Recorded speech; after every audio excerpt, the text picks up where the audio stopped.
libro de los Números, el capítulo 16. Si es que vamos buscando puntualmente episodios. Vale, y leamos los versículos 1 al 3. Coré, hijo de Isar, hijo de Caat, hijo de Leví, Datán y Abirón, hijos de Eliab y On, hijo de Felet, de los descendientes de Rubén, se alzaron y se pusieron enfrente de Moisés, arrastrando tras sí a 250 varones de los hijos de Israel, todos de los principales de la asamblea, de los del consejo, hombres distinguidos. Se conjuraron contra Moisés y Aarón y dijeron a estos: Básteos ser uno de tantos, pues santos son todos los de la asamblea, y en medio de todos está Yahvé. ¿Con qué derecho os levantáis vosotros sobre la asamblea de Yahvé? O sea, fijémonos que el pueblo de Israel, vimos que como consecuencia de su rebeldía, porque les parecía que no podrían conquistar la tierra prometida, recordemos que entonces Dios, digamos así, escuchó lo que ellos pedían, preferían morir en el desierto o volver a Egipto. Entonces Dios le dijo, pues bueno, van a estar dando vueltas por el desierto tantos años como días tardaron en explorar la tierra, hasta que mueran todos los mayores de 20 años que salieron de Egipto. Bien, pues por lo tanto están en esa tesitura, están pues recorriendo el desierto. Y aquí nos encontramos con, diríamos así, son como dos grupos diferentes de personas que se rebelan contra Moisés. Y paremos un poquito para darnos cuenta de dónde, por qué se subleva. En el versículo 3 se lo dice de una manera muy clara, ¿no? Bastaos ser uno de tantos, pues somos todos los de la asamblea, somos pueblo de Dios. Por lo tanto, si todos somos pueblo de Dios, si todos somos iguales, ¿por qué vosotros os constituís en jefes? Y con el estudio crítico del texto, generalmente se piensa que se trató, o sea, los técnicos dicen que se trata de dos grupos diferentes, pero que en un momento dado se alían. Por una parte está Coré, que si se han fijado en la genealogía que nos dan de Coré, Coré era de la tribu de Leví, y por otra parte tenemos a los otros dos que son de la tribu de Rubén. Es decir, pensemos que se trata, la tribu de Leví es la misma tribu de Moisés y de Aarón. Es decir, se trata de una tribu sacerdotal. Recordemos que Dios había escogido a esta tribu, toda ella, para que se dedicaran al culto. Y los otros dos pertenecientes a la tribu de Rubén, recordemos que Rubén era el primogénito de Jacob. Por lo tanto, los dos se consideran con derechos. Coré piensa que por qué razón, si Moisés y Aarón son de su misma tribu, por qué razón van a ser los sacerdotes. Como veremos más adelante, aspira a ser sacerdote igual que Aarón. Y Coré y Abirón, Datán y Abirón, se consideran que pertenecen a la tribu que debe ser donde están los jefes, por decirlo de alguna manera. Todos ellos son miembros importantes de estas dos tribus. Y aquí nos encontraríamos una vez más con los típicos contestatarios. No quieren obedecer. ¿Por qué razón van a obedecer? Si ellos se consideran con tantos o más derechos que los otros, basteos ser uno más. ¿Por qué os tendremos que obedecer? ¿Cuál es la reacción de Aarón y de Moisés? Podemos leer los versículos 4 al 7. Apenas oyó esto Moisés, se echó rostro a tierra. Después habló a Coré y a toda su facción, diciendo: Mañana dará Yahvé a conocer quién es el suyo y quién es el santo que quiere cerca de sí, y el elegido, él así lo acercará. Haced esto, Tomaos incensarios Coré y toda su facción. Poned mañana fuego en ellos y sobre el fuego el incienso ante Yahvé. Aquel a quien elija Yahvé, ese será el santo. Eso os bastará, hijos de Leví. Observemos la actitud de Moisés. Primero, una actitud de profunda humildad. Moisés y Aarón se postran en tierra. Y en segundo lugar, lo que pretende Moisés es que Coré se dé cuenta que es Dios quien elige al sacerdote, que no es Aarón que se ha constituido por sí mismo sacerdote. Por lo tanto, observemos que le da un plazo, mañana, con lo cual les da tiempo a que reflexionen. Y que sea Dios el que decida quién es el que elige para sacerdote. Estas personas, este Coré, que lleva consigo todo un grupo, lógicamente, es un líder que arrastra a un grupo de personas. Tenía la idea de que él era más importante, no sabemos por qué razón, y no quiere ser, insisto, súbdito de Aarón. Se considera con los mismos derechos que él. Pero vuelvo a repetir, Moisés quiere que razone de que no ha sido Aarón el que se ha elegido por sí mismo sumo sacerdote, ni ha sido Moisés el que lo ha nombrado. Es una elección de Dios. En la carta a los Hebreos, si os acordáis, se nos dirá que precisamente la misión del sacerdote nadie se lo arroga a sí mismo, sino aquel a quien Dios llama. Y por lo tanto, Moisés da tiempo, repito, a Coré y a los suyos para que reflexionen, se van a plantar frente a Dios. Es Dios quien va a decidir. Luego pueden cambiar y aceptar la obediencia a Aarón. Pero, repito, a esta rebelión de Coré se une la de Datán y Abirón. Vamos a continuar los versículos 8 al 11.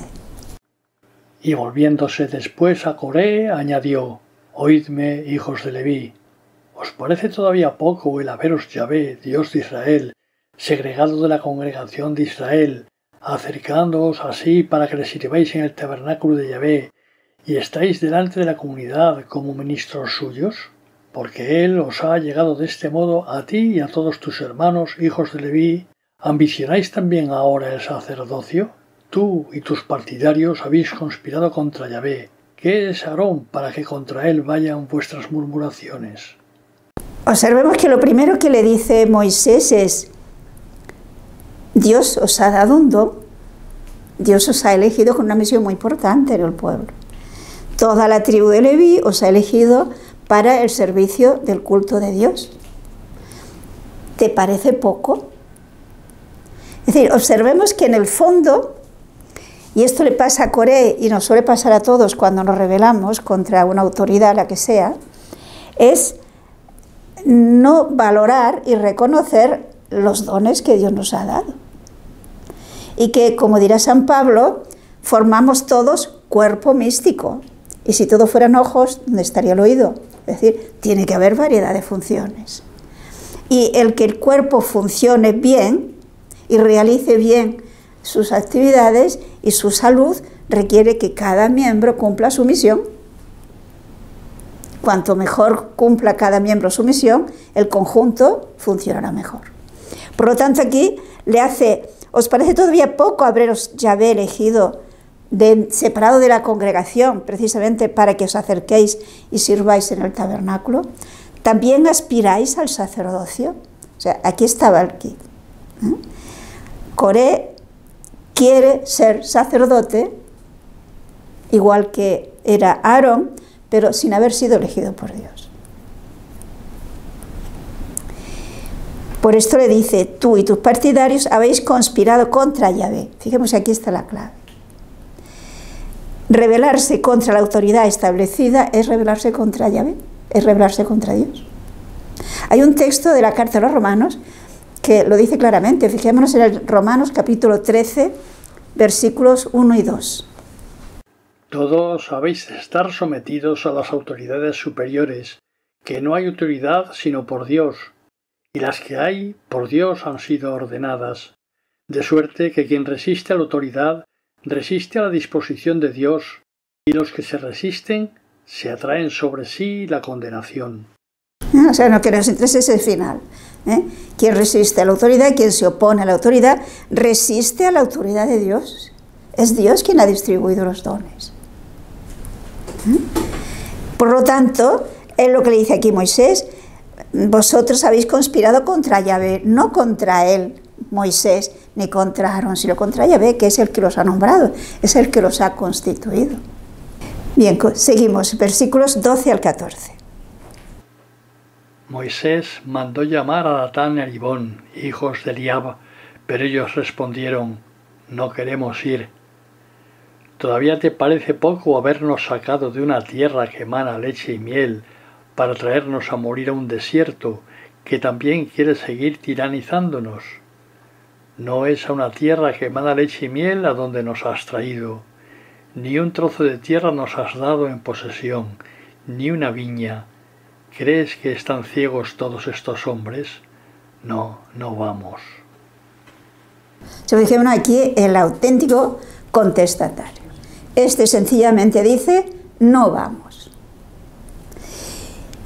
Y echan la culpa a Moisés que todavía no hayan llegado a la tierra prometida. Pero ¿por qué no han llegado a la tierra prometida?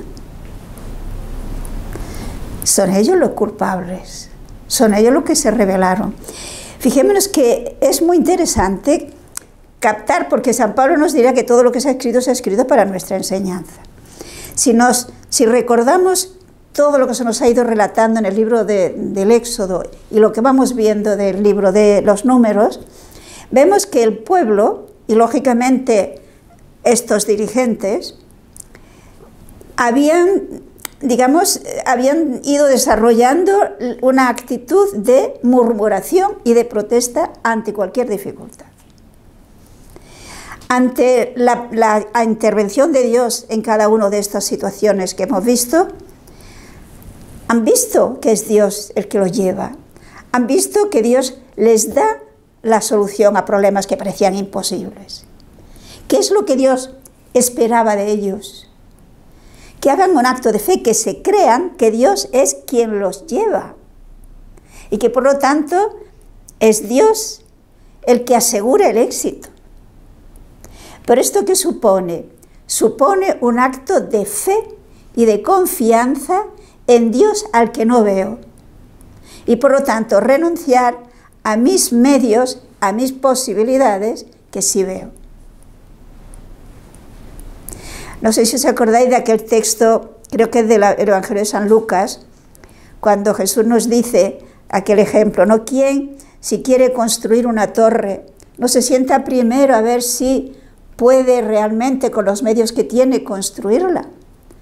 Porque si no se plantea esto, si empieza a construir la torre, pues no la podrá acabar. ¿Y cuál es la conclusión que saca de todo esto? Termina diciendo: así el que no renuncia a todos sus bienes no puede ser mi discípulo.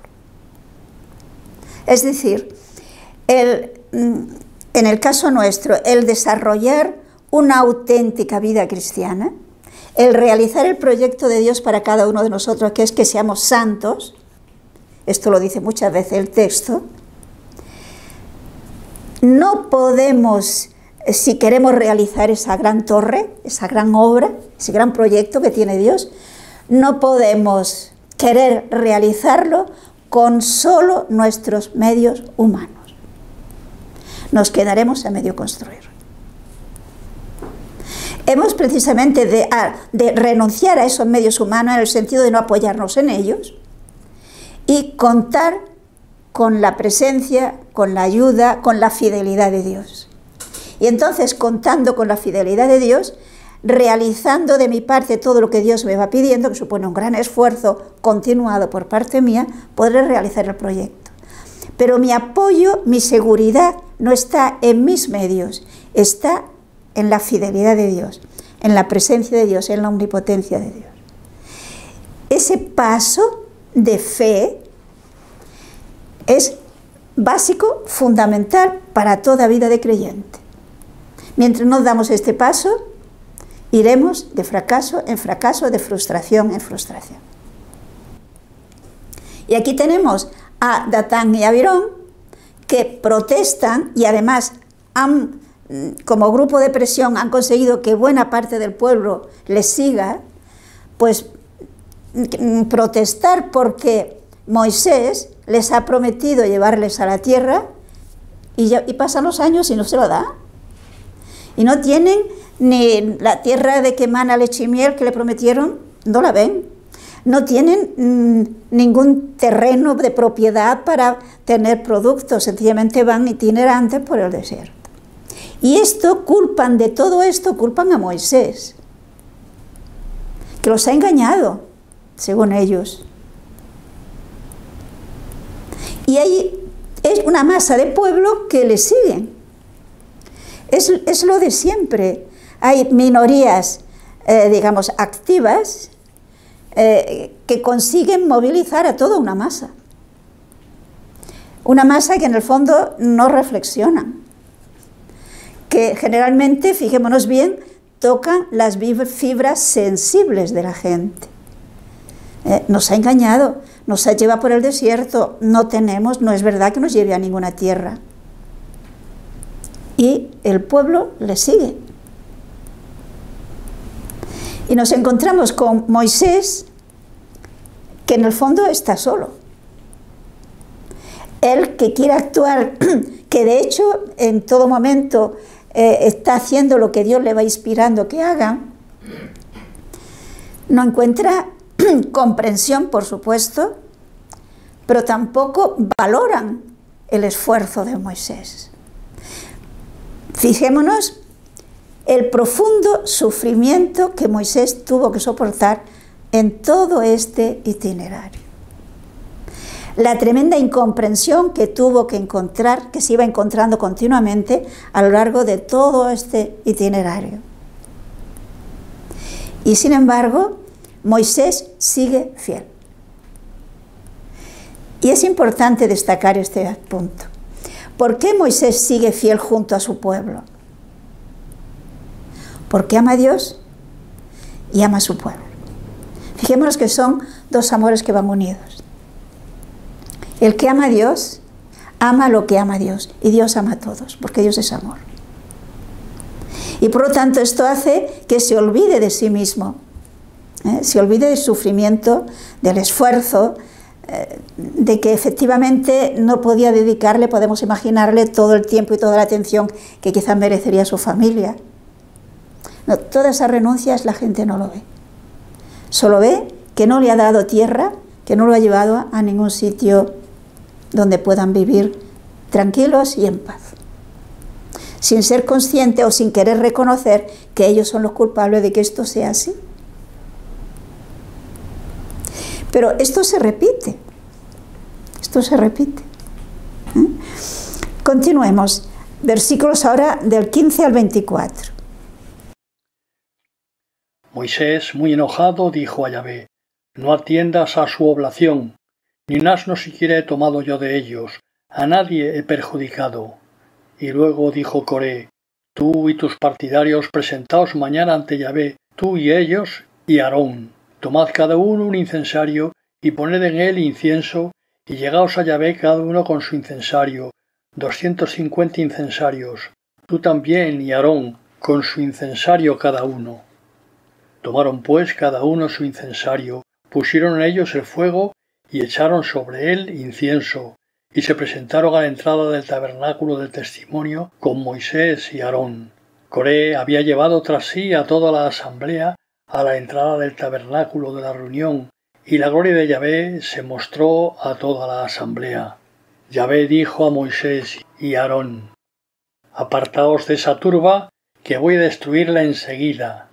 Ellos, postrándose rostro a rostro, dijeron: Oh Dios, Dios del espíritu de toda carne, ¿no es uno el que ha pecado? ¿Por qué airarte contra toda la congregación? Yahvé habló entonces a Moisés, diciendo: Habla a la congregación y apartaos de en derredor del tabernáculo, y de las tiendas de Coré, Datán y Abirón.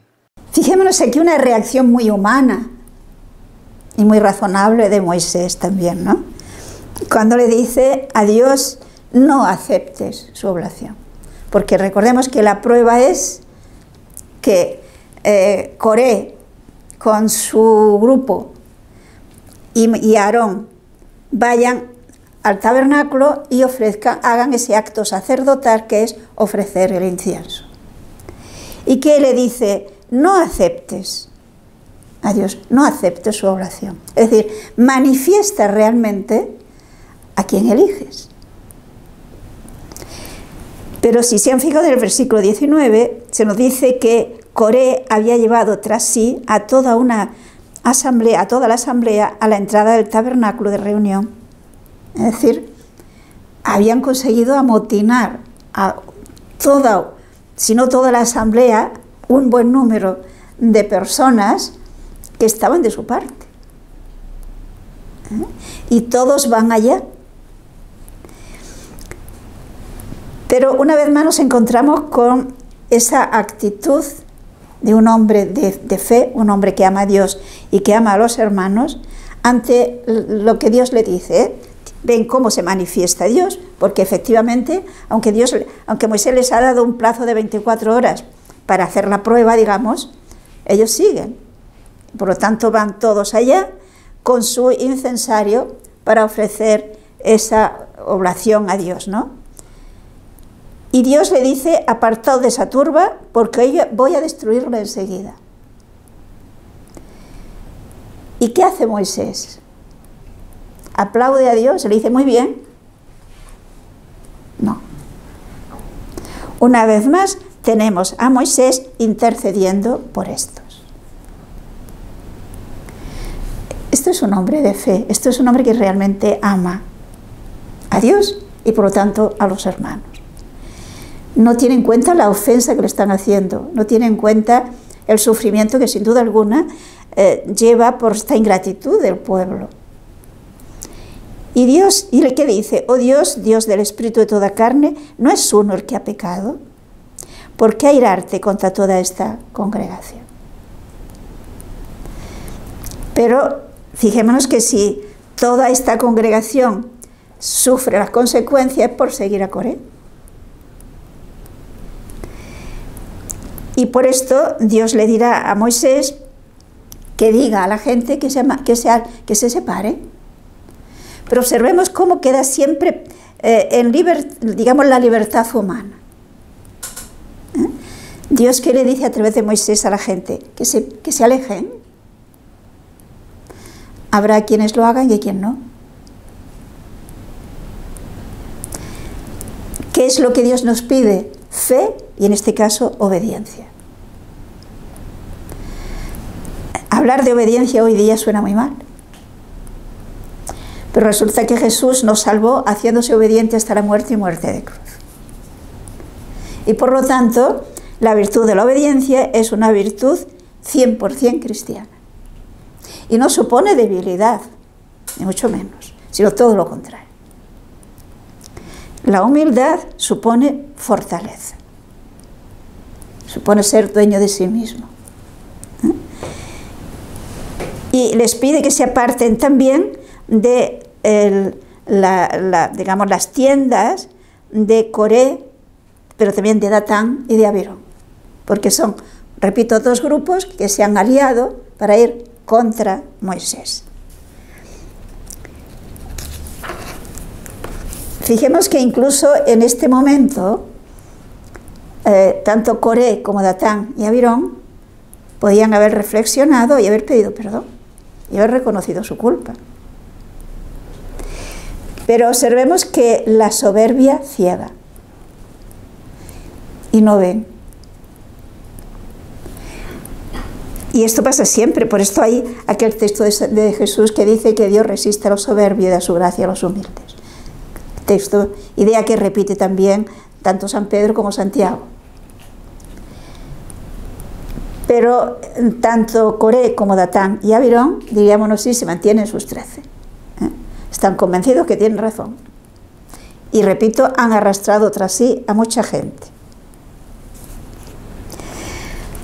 Hemos leído hasta el versículo 24. Leamos pues del 25 hasta el 35.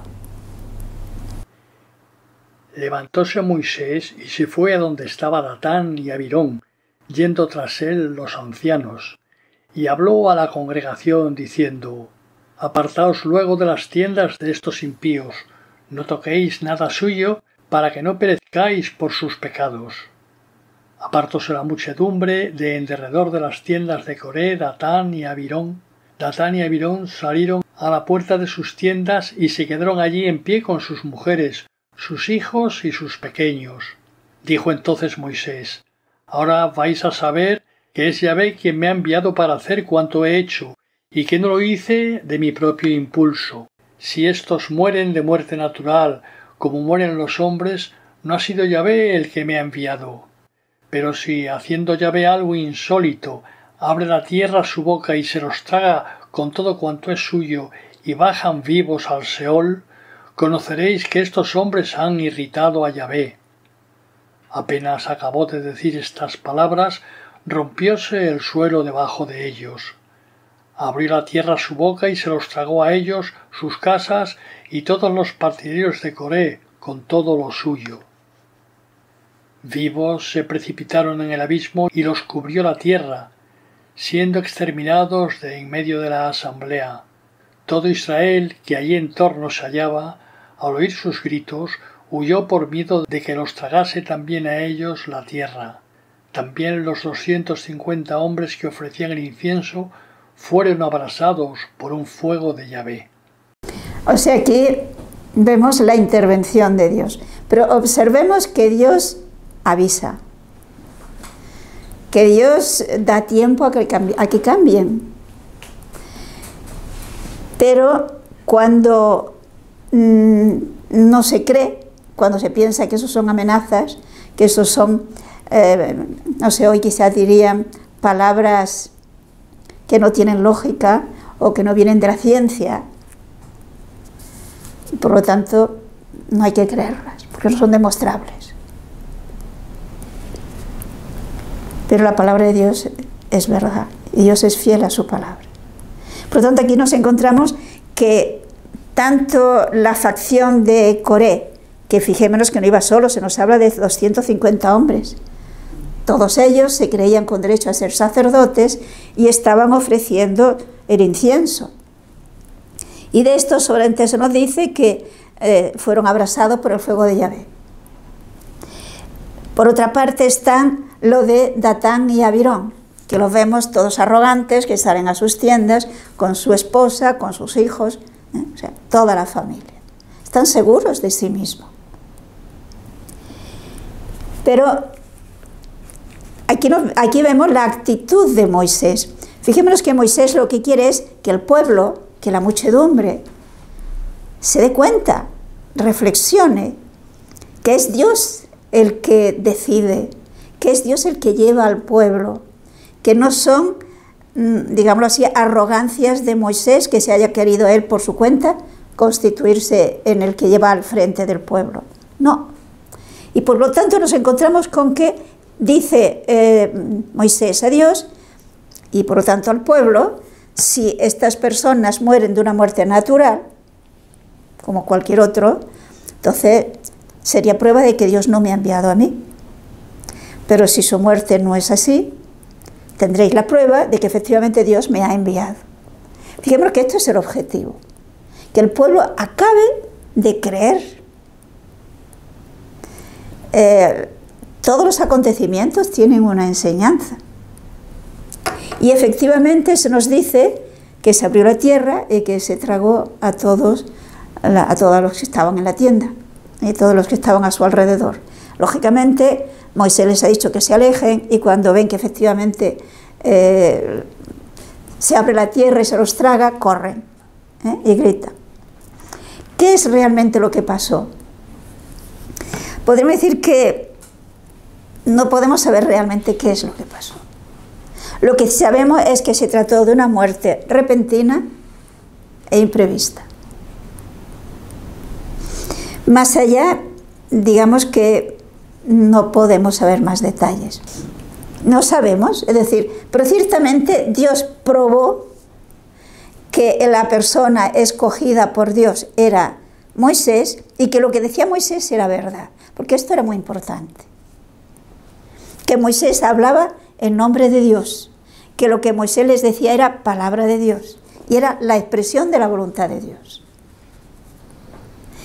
Y el objetivo, volvemos a lo mismo, es que el pueblo crea a Dios, crea en Dios, crea que Dios es el que los conduce. Y el objetivo también para nosotros es lo mismo, que creamos que no somos seres solitarios, no vamos solos. Quien lleva nuestra vida es Dios. Y quien tiene el proyecto de nuestra vida es Dios. Y yo soy libre de aceptar o rechazar ese proyecto de Dios. De aceptar o rechazar los caminos por los que Dios me quiere llevar. Porque Dios no me va a obligar. Y esto es muy importante que lo veamos. Dios no obliga a nadie. Sino que respeta nuestra libertad. Pero las consecuencias siempre, digamos, no las puedo cambiar yo. Las consecuencias de una falta de fidelidad a Dios nunca es un camino de felicidad, nunca es un camino de bien, sino es un camino que tarde o temprano acaba mal.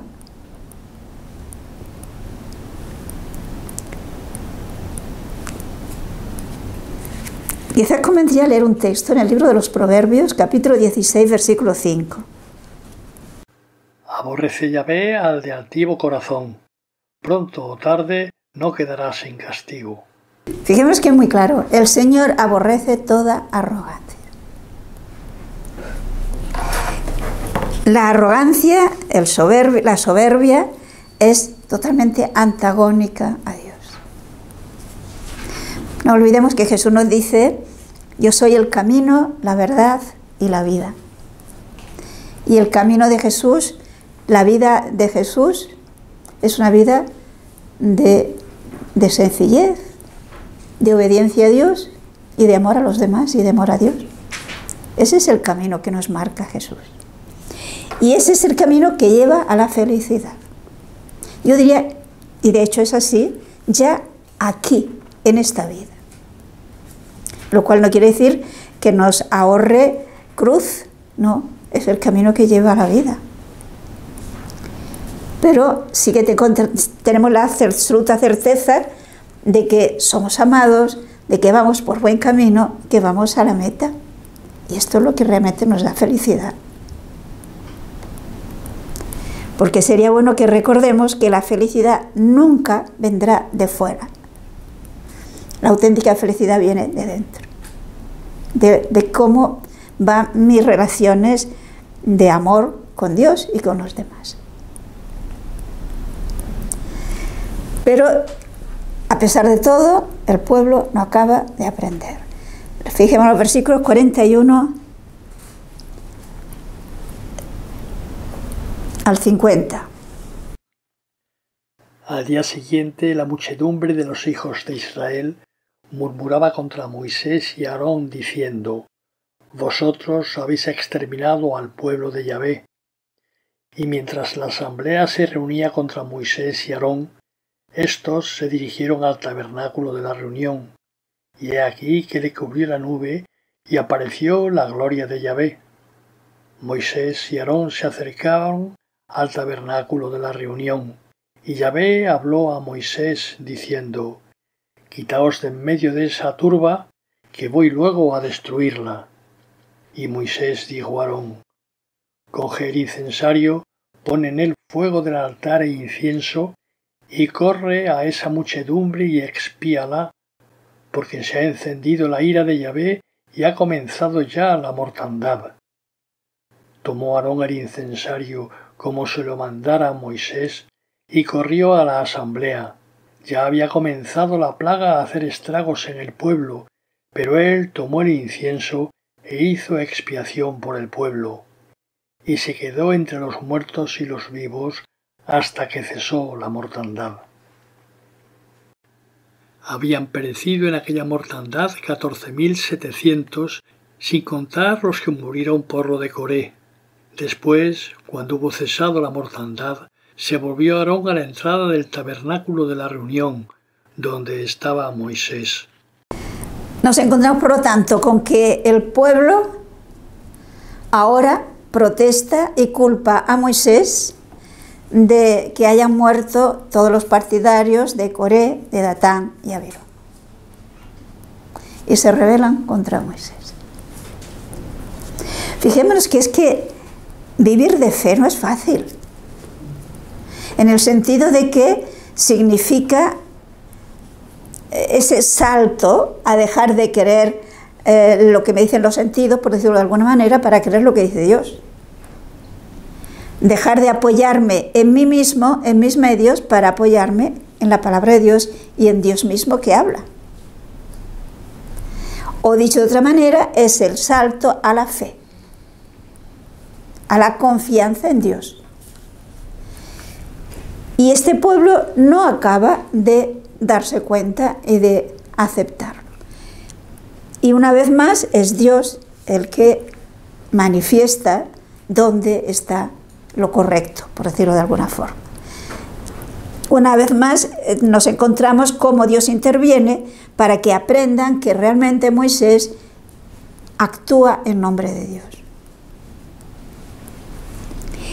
Y lo interesante, si se han fijado, es que cuando comienza la plaga, quien pone remedio a esa situación de muerte es precisamente el sacerdote Aarón. Es Aarón quien, por indicación de Moisés, inspirado por Dios, va al campamento donde está ocurriendo toda esta mortandad y ofrece un holocausto, digamos, una oblación a Dios de incienso para reparar, es decir, hace un acto de adoración a Dios, hace un acto de reconocimiento de que Dios tiene razón, digámoslo así, de que somos criaturas y Él es el creador. Y ese acto sacerdotal hace que quede reparado, por decirlo de alguna manera, el pecado. Quizás hay un texto de Hebreos que nos ayudará a entender esto y a entender lo que es el sacerdote. Fijaos en Hebreos capítulo 5, los versículos 1 al 4. Pues todo pontífice tomado de entre los hombres, en favor de los hombres es instituido para las cosas que miran a Dios, para ofrecer ofrendas y sacrificios por los pecados, para que pueda compadecerse de los ignorantes y extraviados, por cuanto él está también rodeado de flaqueza, y a causa de ella debe por sí mismo ofrecer sacrificios por los pecados igual que por el pueblo, y ninguno se toma por sí este honor, si no es el llamado por Dios como Aarón. O sea, fijémonos aquí la definición de quién es el sacerdote.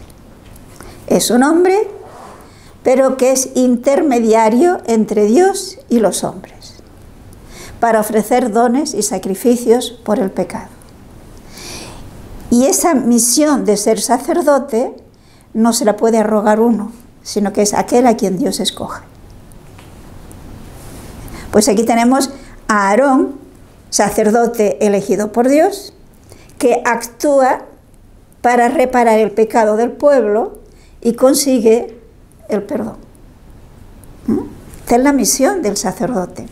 En el Antiguo Testamento el sacerdocio era hereditario. Primer sumo sacerdote, Aarón. A Aarón le sucederá sus hijos, sus nietos, etcétera, etcétera. En el nuevo sacerdocio, en el Nuevo Testamento, el sacerdote es de otro tipo. Fijémonos que el sumo sacerdote nuestro, Jesús, no era de la tribu de Leví. ¿Se acuerdan de qué tribu era? ¿Y David de qué tribu era? De Judá, muy bien. O sea, Jesús pertenece a la tribu de Judá, no a la tribu de Leví. O sea, es otro tipo de sacerdocio. El único auténtico sacerdocio realmente, porque el Antiguo Testamento era tipo y figura del sacerdote. El Nuevo Testamento, el auténtico sacerdote, el sacerdote que es supremo y para siempre, eterno, es Jesús. Pero los sacerdotes entre nosotros, propiamente podríamos decir, no son sacerdotes en sentido absoluto, porque el único sacerdote es Jesús. Son ministros del sumo y eterno sacerdote Jesús. Actúan en nombre de Jesús, con el yo de Jesús, que decía, me parece que era el Papa Benedicto XVI, ¿no? Pero igualmente no se puede arrogar cualquiera el ser sacerdote. Ha de ser aquel a quien Dios escoge. Él será libre de aceptar o rechazar, porque Dios nunca obliga a nadie.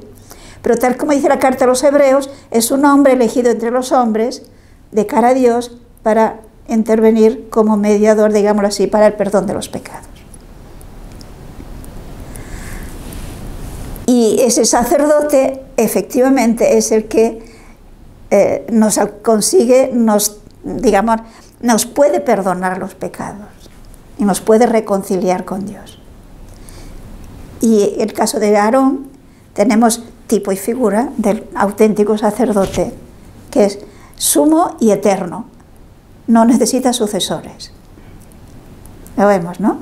Jesús no tiene sucesores, tiene ministros, que es otra cosa.